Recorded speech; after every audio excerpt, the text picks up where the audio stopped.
अस्सलाम वालेकुम नाज़रीन, आओ तुम्हें हुनरमंद बनाएं के इस हवाले से आज मकामी होटल में एक खूबसूरत तकरीब मुनक्कद की गई है।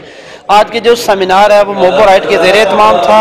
चौधरी मोहम्मद सईद साहब साबिक़ वज़ीर हुकूमत जो इसके मेहमान ख़ुसूसी थे और नौजवानों को कामयाबी की तरफ गामज़न करने के लिए बड़े खूबसूरत तरीके से जो आज वो सेमिनार में खिताब भी किए गए और बहुत सारे तरीके बताए गए कि नौजवान किस तरह पढ़ाई से फ़ारिग होने के बाद या वो कामयाबी की तरफ जा सकते हैं।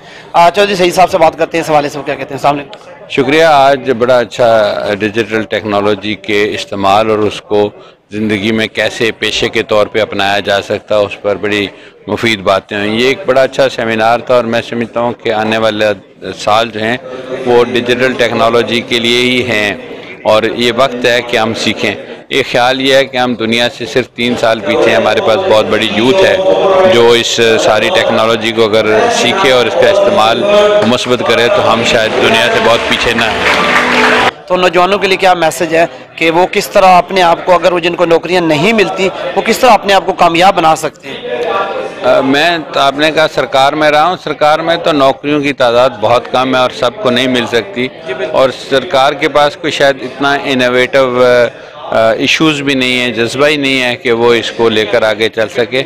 ये प्राइवेट सेक्टर हो सकता है या लोग अपने इनिशिएटिव से इन चीज़ों को आगे ले जा सकते हैं। आजकल फ्रीलांसिंग बहुत हो रही है इस खासकर डिजिटल टेक्नोलॉजी में, तो लोग अपने फ्यूचर को बदलते हैं। इशू ये है कि आप इसको सीखने के लिए ख्वाहिश रखते हों, वो जज्बा रखते हों, फिर आप इसमें आगे बढ़ सकते हैं और sky is the limit then. जी, इस वक्त हमारे साथ मौजूद हैं मैडम सबीन जो कि ख़ुसूसी तौर पर इस सेमिनार में शिरकत के लिए इस्लामाबाद से आई हैं। खूबसूरत सा मैसेज नौजवानों के लिए क्या देंगे, इनसे बात करते हैं। सामने वालेकुम अस्सलाम।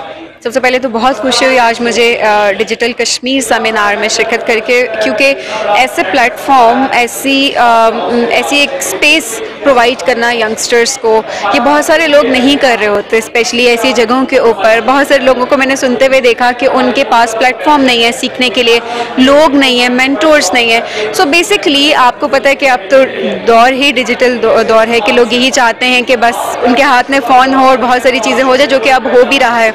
मैं हालांकि सेशन डिलीवर करने आई थी, लेकिन एट द सेम टाइम बहुत सारे यंग यूट्यूबर्स मैंने देखे, बहुत सारे अमेज़ॉन एक्सपर्ट्स, इसके अलावा ऐप डेवलपर्स, उनसे मेरी मुलाकात हुई। So it was quite inspiring कि आपने उनको हम बहुत कुछ सीख सकते हैं और बहुत सारी छोटी छोटी टेक्निक्स उन्होंने बताई जिनको ये सारे यंगस्टर्स फॉलो कर सकते हैं। कि हमेशा आपको एक बहुत बड़ा प्लेटफॉर्म ज़रूरी नहीं होता, आपके पास एक बहुत अच्छा इक्विपमेंट आगे बढ़ने के लिए, अपनी चीज़, अपने करियर को स्टार्ट करने के लिए ज़रूरी नहीं होती, बल्कि आप एक छोटे से अपने मोबाइल फ़ोन से भी स्टार्ट कर सकते हैं। जब मेरी यूनिवर्सिटी ख़त्म हुई तो उसके बाद ऐसे इसी तरीके से था कि जैसे उस टाइम तो हमारे टाइम में ये वाली फैसिलिटीज़ ही नहीं थी और ना कोई इस किस्म के सेमिनार होते थे और ना कोई इस तरह से कोई मोटिवेट करता था कि आपने मतलब कोई आप इस करियर काउंसलिंग या आप इस कोई फील्ड मतलब हम किस फील्ड में जाएं या हम क्या जॉब करें। तो मैं भी इस तरह से बहुत नाउम्मीद थी, कैसे मुझे समझ ही नहीं था कि मैं क्या करूं, या फिर मीरपुर में ऐसी कोई चीज़ एग्जिस्ट भी करती है कि हम फीमेल्स के लिए इस्लामाबाद या ऐसे आउट ऑफ सिटी जाना मुश्किल हो जाता है। जी नाज़रीन, आज का जो प्रोग्राम है डिजिटल कश्मीर सेमिनार, उसको ऑर्गेनाइज कर रहे थे फहद आजा हमारे साथ मौजूद हैं, इनसे बात करते हैं। बड़ा खूबसूरत प्रोग्राम नौजवानों के लिए इन्होंने ऑर्गेनाइज किया, इस हवाले से ये क्या कहते हैं। सामने वालेकुम सलाम जी। क्या कहेंगे जी? आज जो हमारा प्रोग्राम था ये, इसका नाम था डिजिटल कश्मीर। इसका मेन पर्पज़ ये है कि हम आज़ाद कश्मीर की कम्युनिटी को ग्रो करें, उन्हें ज़्यादा से ज़्यादा अपॉर्चुनिटीज़ प्रोवाइड करें, उनकी स्किल डेवलपमेंट करें, स्किल एनहांसमेंट करें, उन्हें मुख्तलिफ स्किल्स के बारे में बताएं। क्योंकि आज से 10-15 साल पहले कुछ ऐसी मार्केट प्लेस थी जो पहले एग्जिस्ट नहीं थी करती।